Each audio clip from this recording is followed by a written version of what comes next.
Hey, if you're new with us at Village Church, I want to say welcome. It's great that you're here.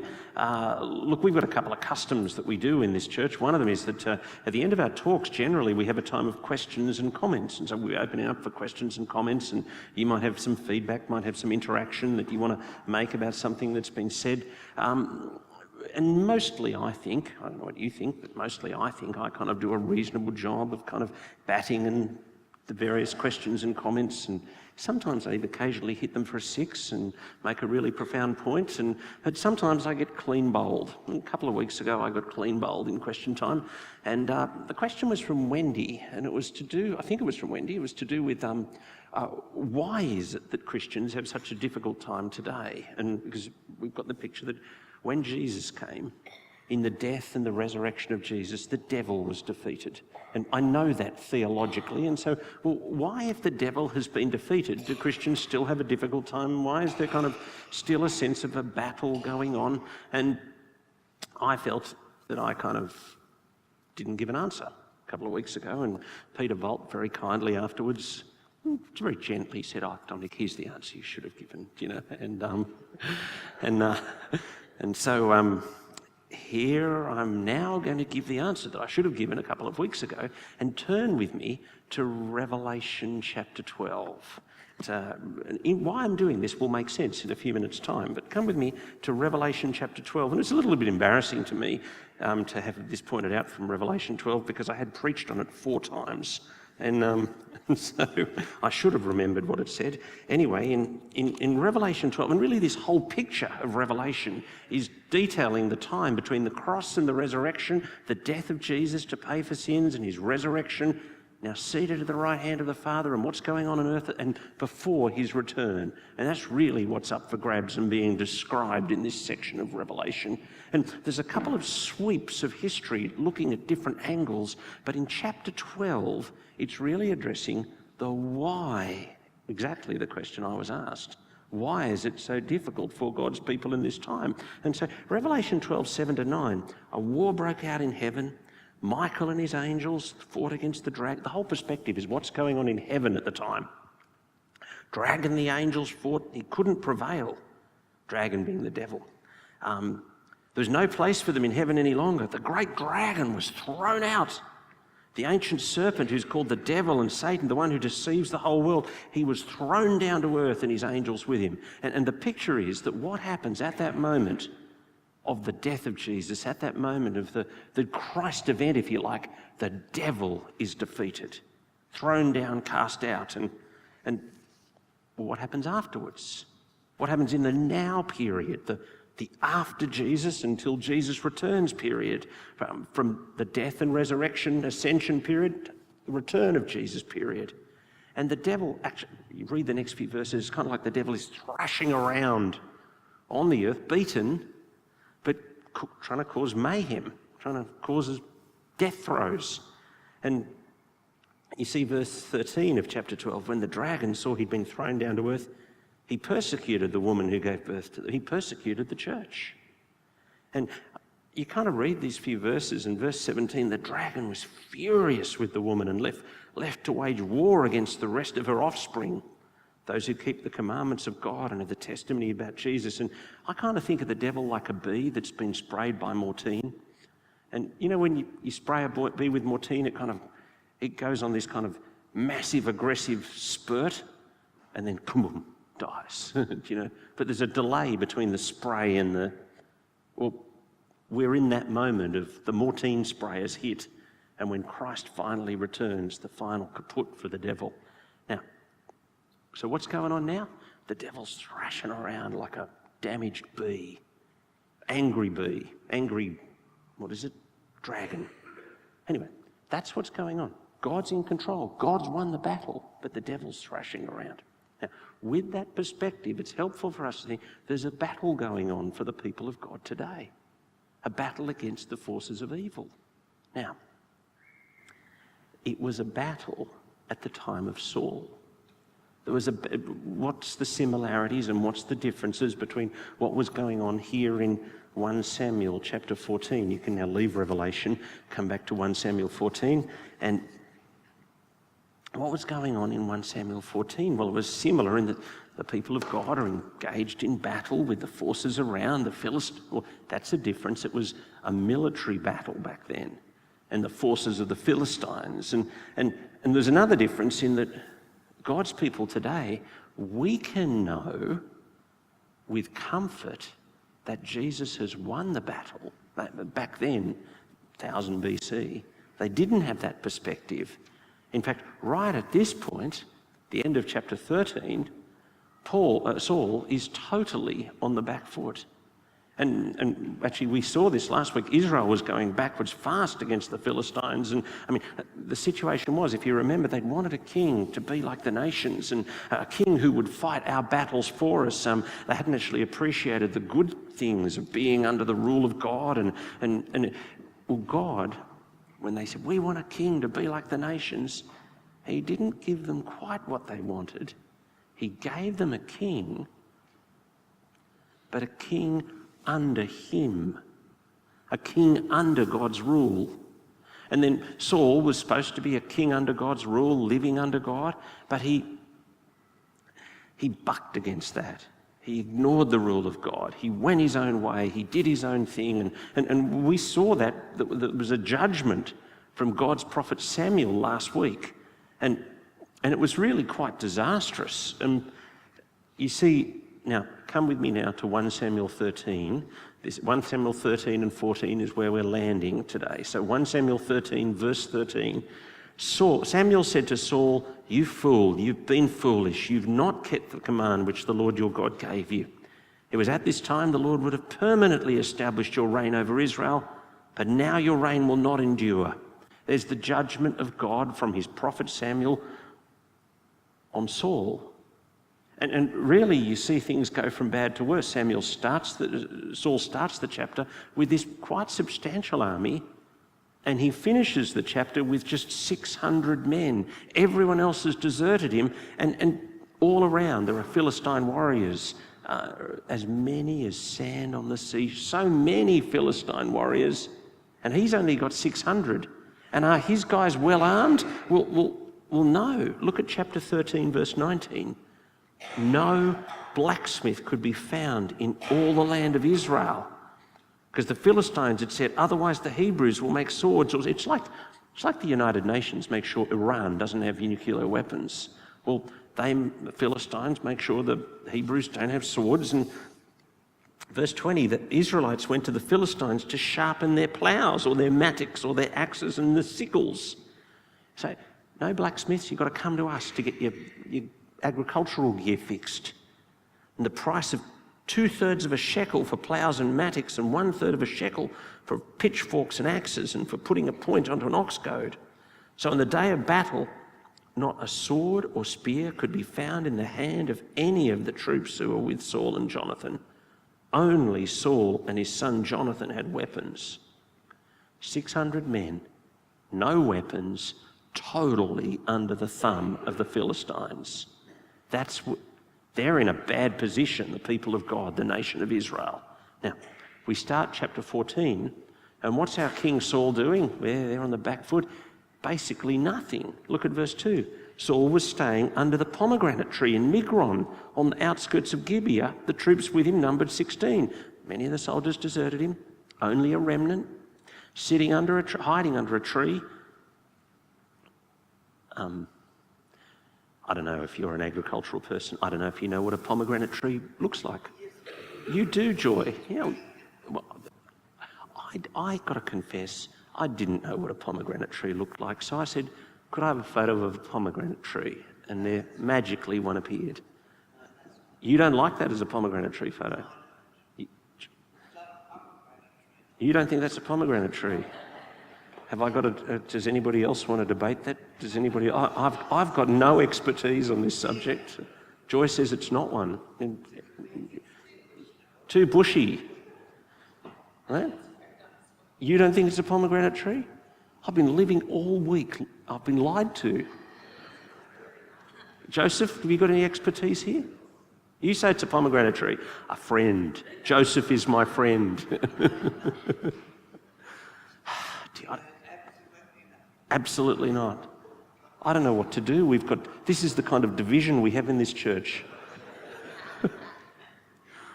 We've lost church unity. Do you know?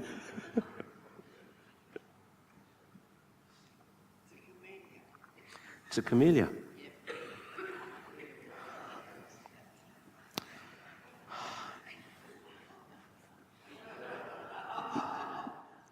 I'll try and recover. Saul is in Migron under a tree that may or may not look like that, accompanied by his ephod bearer. And his ephod bearer is Ahijah, who was wearing an ephod, who was also, apparently ephod's kind of a priestly garment, contains some things to help you with guidance. And you might think, oh, that's good, Saul's got a priest there. He didn't have Samuel anymore because Samuel told him to take a running judgment of God last chapter. Now he's found another priest. Actually, that's not good.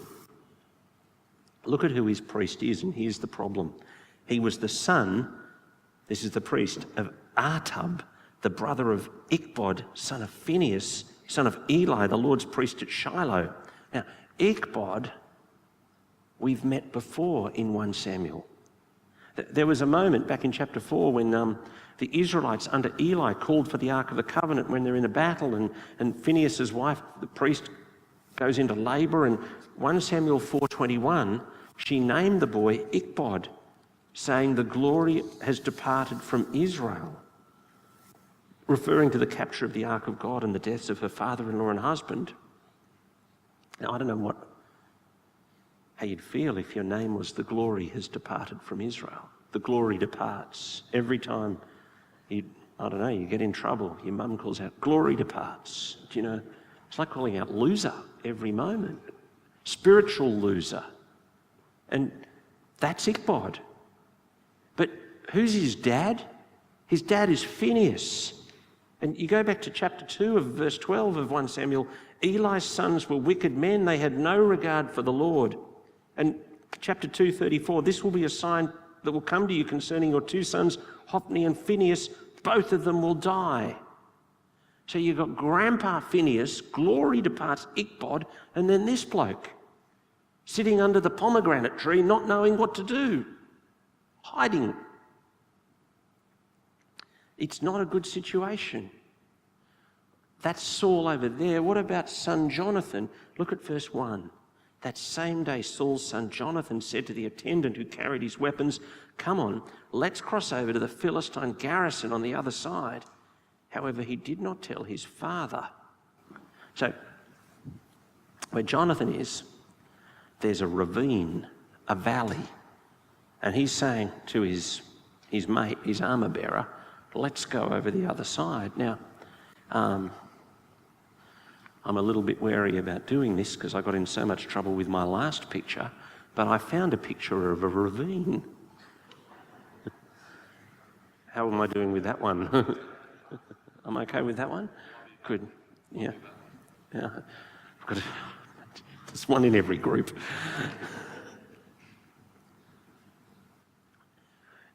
And I'm taking it that Jonathan and his guy are on one side and the other Philistines are on the other side.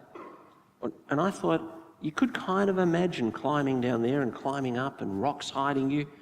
But then I wondered, what if it was a bit steeper? I mean, what if it was like this? I mean, you don't actually know from the text how steep it was, how revealed you would be as you did that. Anyway, it's a bold plan to climb down there, climb back up the other side. And I think the Philistines' position is the geography makes them so secure. And so they're not particularly guarding this area because of the geography. So I'm looking at verse 3. The troops, well, this is Saul's troops, didn't know Jonathan had left. There were sharp columns of rock on both sides of the pass that Jonathan intended to cross to reach the Philistine garrison. One of them was named Bozez and the other Seneh. One stood to the north in front of Michmash and to the other the south in front of Geba. And so I'm just thinking, it's a difficult ravine, perhaps less guarded. Listen to Jonathan now, because this is actually the key bit in the chapter. You got these two guys, they're young, really they're teenagers, going up against the might of the whole Philistine army, as many as sand on the seashore, the number of Philistine troops. And verse 6, Jonathan said to the attendant who carried his weapons, "Come on, let's cross over to the garrison of these uncircumcised men. Perhaps the Lord will help us. Nothing can keep the Lord from saving, whether by many or by few." Jonathan's not the crazy teenager here. Jonathan has a clear trust in God. Nothing can keep the Lord from saving, whether by many or by few. And actually, background is, the Lord has defeated the Philistines before, with and without military involvement from Israel. Just flick back to 1 Samuel 7.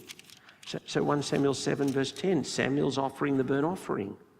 As the Philistines drew near to fight against Israel, the Lord thundered loudly against the Philistines that day, threw them into such confusion that they fled before Israel. Then the men of Israel charged out of Mizpah and pursued the Philistines, striking them down all the way to the place called Bethkar. Or listen to the same... What did Jonathan say? Nothing can keep the Lord from saving, whether by many or by few.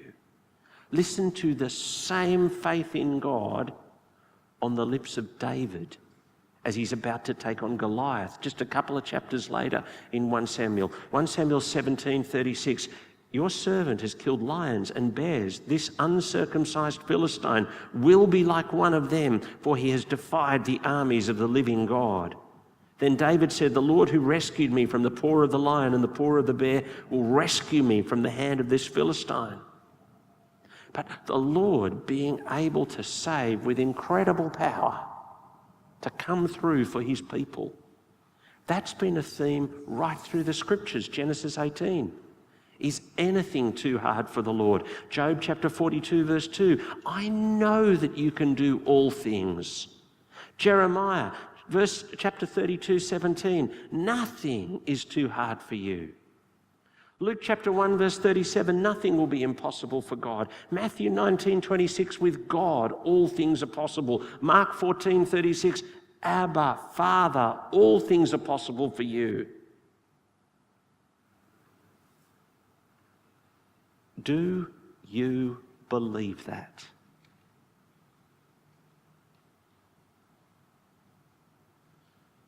Saul didn't, Jonathan did.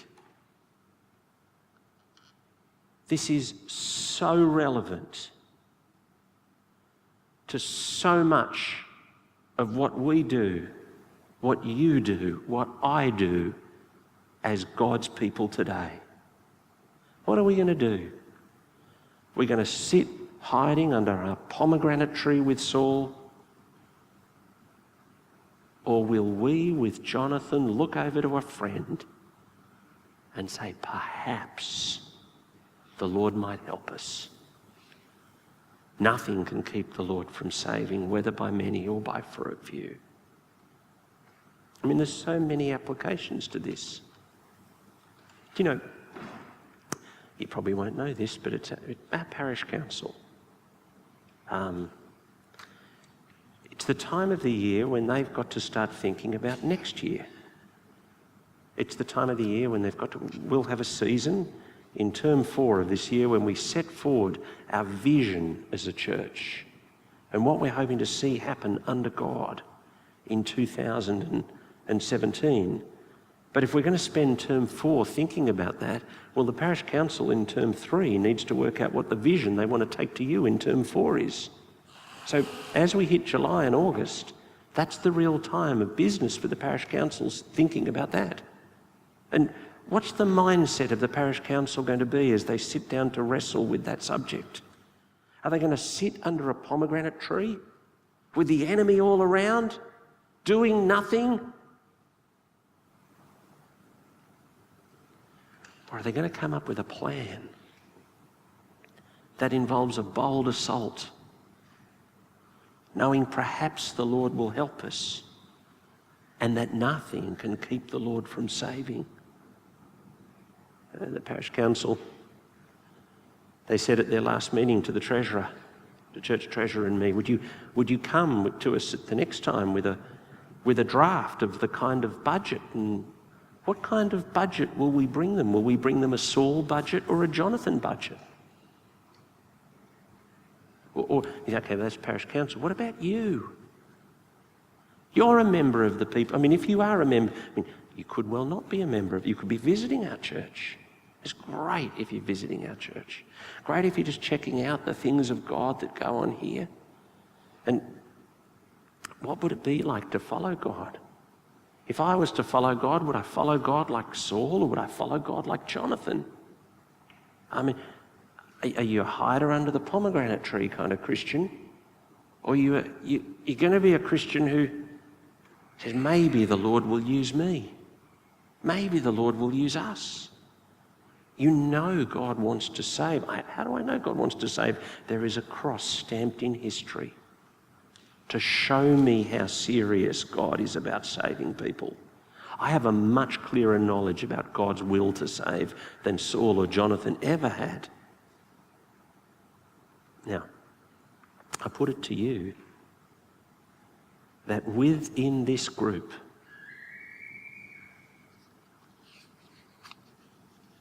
there are Sauls in this church and there are Jonathans in this church. And I ask you, who do you identify with? And who do you want to be going forward? Jonathan here puts his faith in God. He knows the power of God is infinite. But he does not, and this is crucial actually, he doesn't presume on that power. Just see the sentence there, verse 6 again. Perhaps the Lord will help us. Nothing can keep the Lord from saving, whether by many or by few. God is able to save. Jonathan knows that. But he's still at this point not sure whether or not the Lord will choose to save. In this particular instance, through him and his armour bearer. Now, Jonathan's words here, they show a faith that Saul did not show in the previous chapter.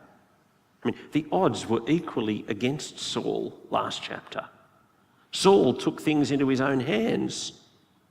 Jonathan is completely dependent on God. This word perhaps, the commentator Dale Davies says, how refreshing to hear Jonathan's perhaps the Lord will help us. Many in our own day think otherwise. They think to say perhaps cuts the nerve of faith, and that if faith is faith, it always must be certain, dogmatic, and absolutely positive. Faith, however, must not be confused with arrogance. Jonathan's perhaps is part of his faith. He boldly confesses the power of God and retains the freedom of God. Faith does not dictate to God as if the Lord of hosts is its errand boy. Faith recognises its degree of ignorance and knows it has not read a transcript of the divine decrees for most situations. All this, however, does not cancel but enhances the excitement.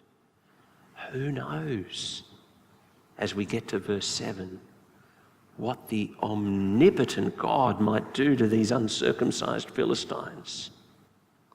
That's Jonathan. He goes out on a limb, verse 6. Then you get to verse 7, and Jonathan's armour bearer shares his faith. Now, there are still some in Israel who trust the Lord. Verse 7, his armour bearer responded, do what's in your heart. You choose. I'm right here with you, whatever you decide. Now, I thought when we came to do 1 Samuel in this church, I looked at what other people had done around the place on 1 Samuel. I saw all these people who'd kind of done 1 Samuel in 3 or 4 chapter chunks, and they'd kind of got through the whole lot pretty quickly. And I thought we were a little bit ambitious, kind of deciding to do it in 1 chapter chunks or half chapter chunks. And I thought, but that'll still be good for us as a church. We'll work through it in a fair bit of detail. Anyway, I was reading in my preparation for today, and I discovered this guy who had done a whole talk on the armour bearer.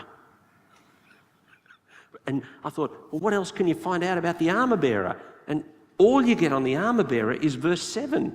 We don't even know his name. He says to Jonathan, do what's in your heart, you choose, I'm right here, whatever you decide. And when I read further, the preacher was Andrew Bonar, Scottish Free Church, lived 1810 to 1892.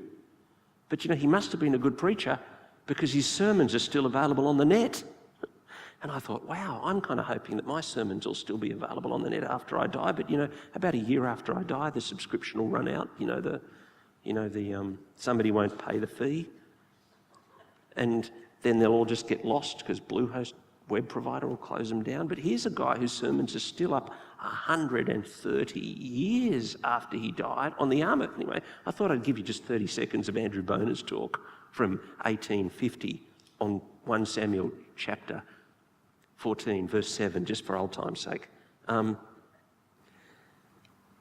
This is what he said. We don't know his name. And actually, there are many people in the Bible and in the church whose names are hidden. Sometimes people get remembered by people, but everybody who's faithful to God is remembered by the Lord.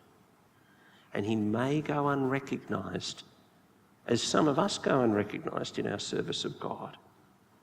But on the great day of judgment, you will hear the armour bearer's name read out.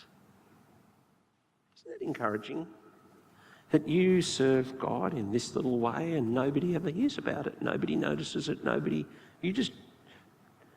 you do something and nobody hears, and yet there will be a day, God knows, and there'll be a day when your name will be called out. Anyway, we get to the point of, is the plan a good plan? Is God going to be behind the plan? Verse 8, Jonathan replied, we'll cross over to the men, we'll let them see us. If they say, wait until we reach you, then we'll stay where we are and not go up to them. But if they say, come on up, then we'll go up because the Lord has handed them over to us. That'll be our sign.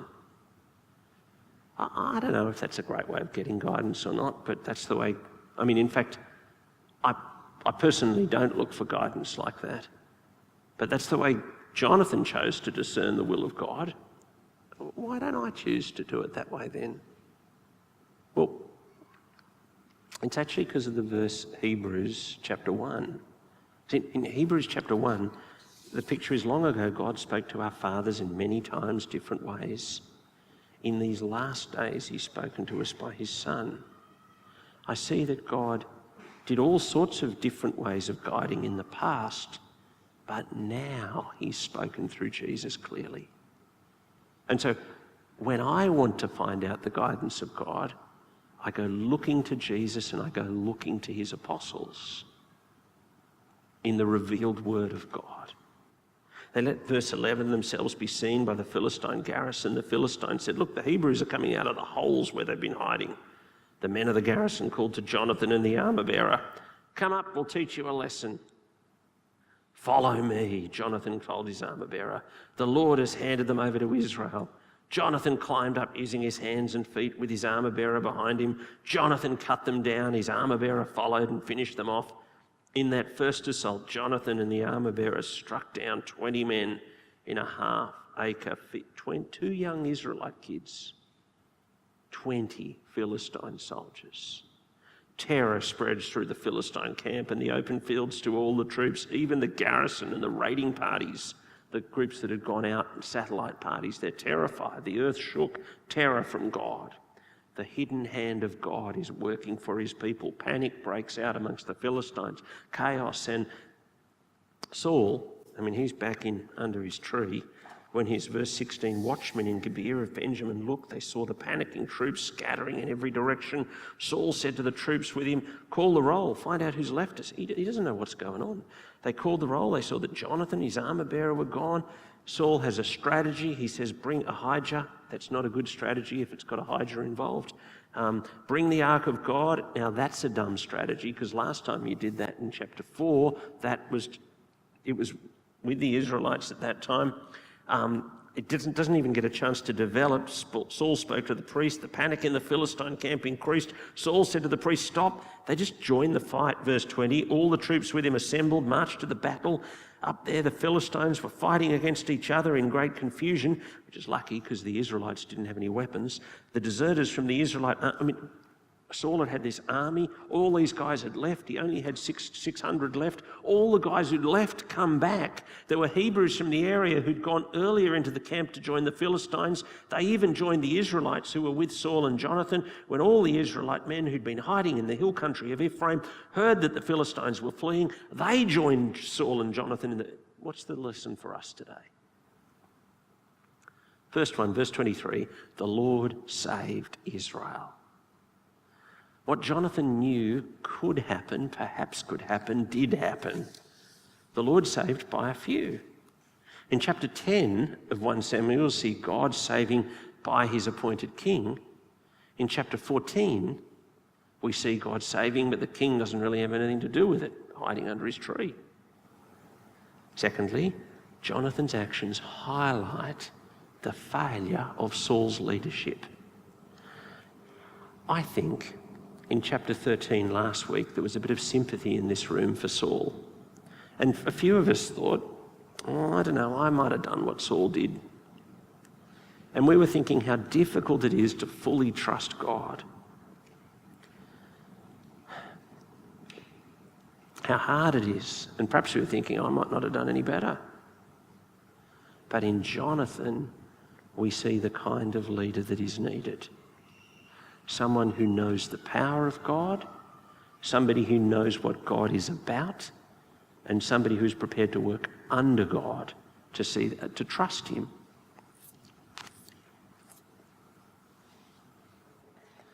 A few years ago, I was involved in one of the campaigns to see a new Archbishop of Sydney elected.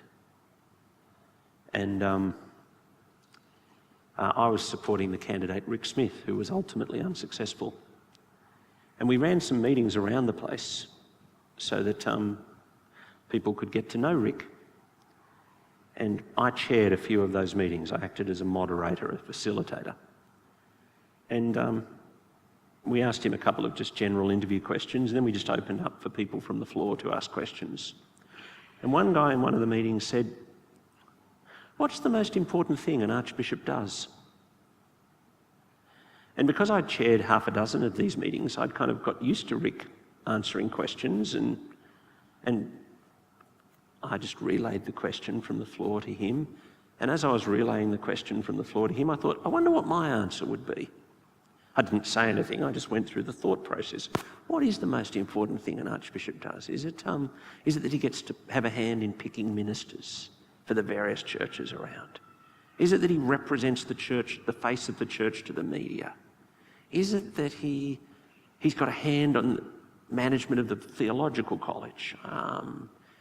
Is it that he's about opening up new churches into new areas? I was just going through this whole strategic list of things that an archbishop might do.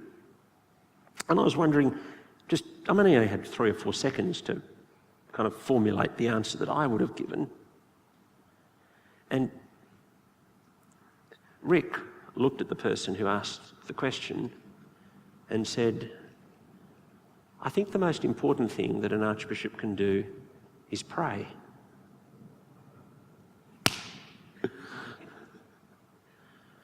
I was so rebuked because of course he was right. I was off with Saul taking things pragmatically into my own hands. And Rick was like sitting with Jonathan, expressing dependence on God. And I thought, that's why he should lead the battle, not me.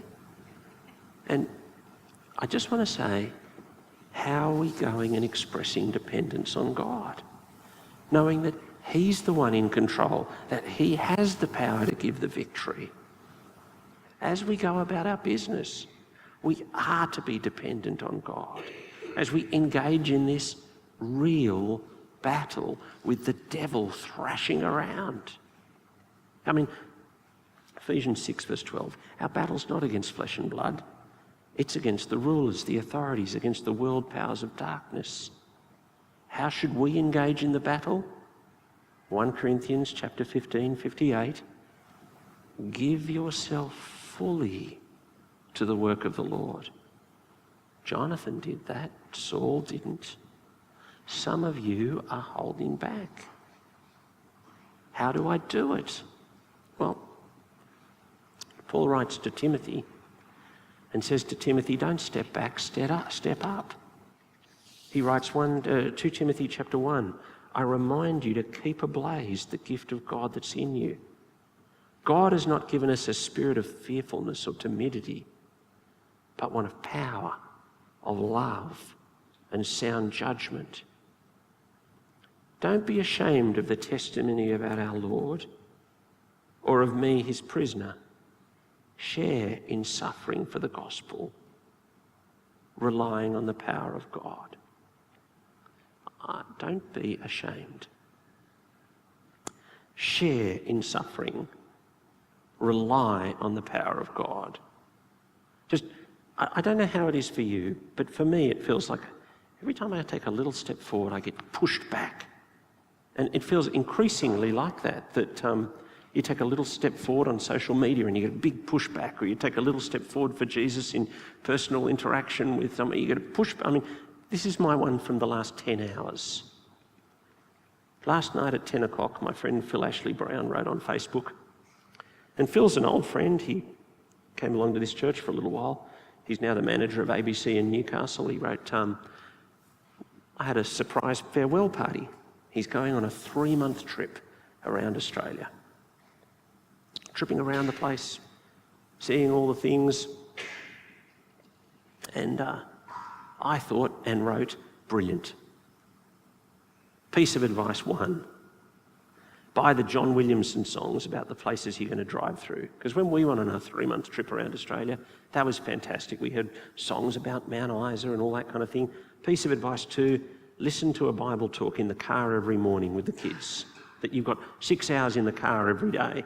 First thing you do, listen to a Bible talk. And piece of advice 3, download these beforehand as the net's pretty scrappy. I should have written piece of advice 4, get off Optus and get onto Telstra, because if you're driving around Australia, it's hopeless. Anyway, I woke up this morning and somebody's written scrap 1 and 2 and substitute out for an extended midnight oil mix about the places you're about to drive through. And I just thought, well, okay, I get you might prefer midnight oil for John Williamson, although not if you've got 8-year-olds like Phil has. But he's actually against me over the Bible talk every day. And how do I reply? And that's the kind of little push back and forward you have every day as a Christian. And am I going to hide under the tree, or am I going to... God has not given us a spirit of fearfulness, but one of power, of love, and of sound judgment. Don't be ashamed of the testimony about our Lord, or ashamed of me, his prisoner. Share in suffering for the gospel. And there's so many moments where the Christian person feels under fire at the moment.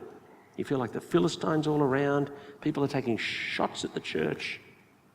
And you know what? It does feel like we're outnumbered. It does feel like there's sand in the seashore of the number of people against you. But God can save. And perhaps he will save us.